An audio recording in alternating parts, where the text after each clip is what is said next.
I'm going to move on now to quickly to Joanne. Hello. Hello, Um, Joanne is assistant head up at Broadford Primary School, right out in Havering. So it's a very different type of school to Southwark, isn't it, Joanne? Absolutely. Yeah, we are a very different school. We are in a highly deprived area. And as mentioned before, our children get very limited access to the outdoor areas. It was only on Tuesday when I was out for a hike with one of a group of our children on our Stepping Up programme that one of the children said to me, "You don't play outdoors anymore, do you? You just socialise now through the Xbox. We don't go out anymore." And I just thought, oh my goodness, what has the pandemic created? And I know that it was my fear, and it is becoming a reality of what has happened to our children. They have spent which seems like a lifetime now in front of this screen, and they're losing the inability to play. And I think it's terrifying for us all, actually. So one of my big things this year is I produced an outdoor learning action plan about provision and being outdoors, which is if you start clicking for me, Kath, on there, because I'll jump ahead otherwise. Yeah. So you click one more time for me, Kath. That's it. And again, because I've gone way ahead already. But we need to, so the aim is and it's aimed largely at working with staff. So develop whole school confidence and the capacity to embed outdoor learning within the everyday curriculum. And we really want to focus on developing the skills and confidence of staff across outdoor learning as well. Next slide, please. So I've put together this action plan, and it's gone to the head, it's gone to the executive head, it's gone to the governors, and it's been really well received. And I've been really grateful that the whole senior leadership team is on board, which is setting us up in a really good place to really, really embed our outdoor learning. We have to for our children. We've got to get them outdoors every day.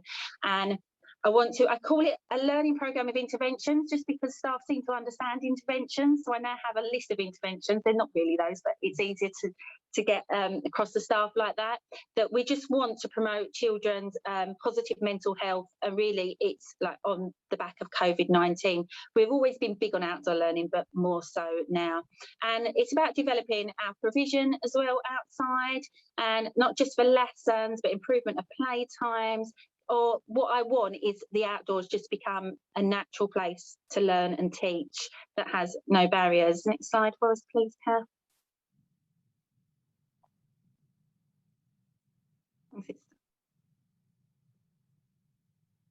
Can we move to the next one? Is that all right?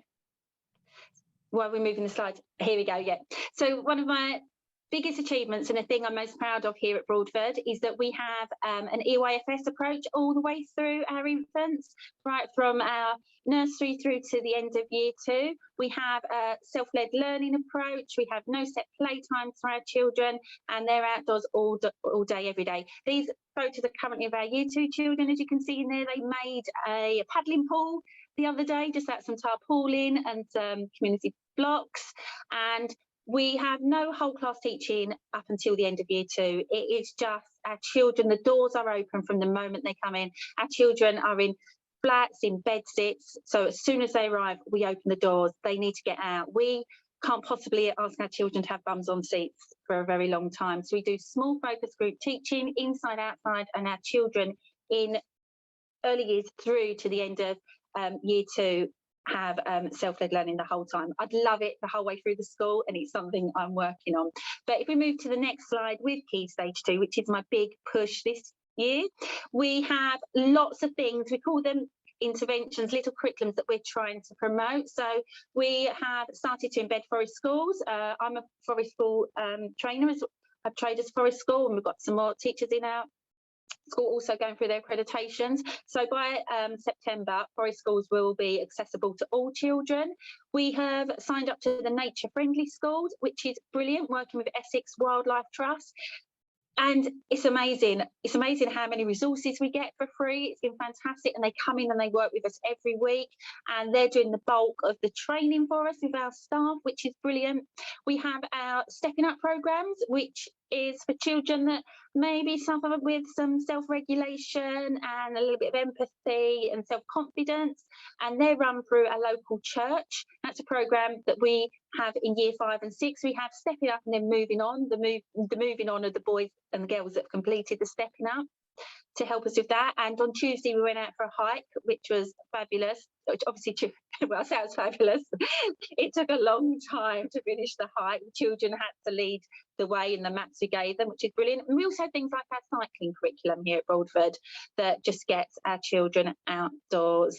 And we are trying in as many ways as possible to really see the benefits. We really want our children just to learn to play again, to be outside. And moving forward, as mentioned in the previous slide, our next big trip is Adventures Opal. That's what's going to happen in September, and we're so excited, particularly for Key Stage 2, to start their journey of Opal. That's me done. Oh, thank you, Helen. Joanne, thank you, Joanne, so much. I think you are going to embrace Opal with a passion, and I love the idea of the hike. I've talked a lot in lots of other talks about family wild walks, which is something I do in Hackney. That getting together as a community, getting outside, and then them seeing that they don't have to get somewhere. They just have to play. They just have to enjoy moving through the outdoors. It's wonderful. So where did you go for a hike? We split the children off in 2 groups, and they had to follow maps, and we ended up in the same destination. And then when we got to, it was only a couple of miles for both groups. Felt like a lifetime for some of them.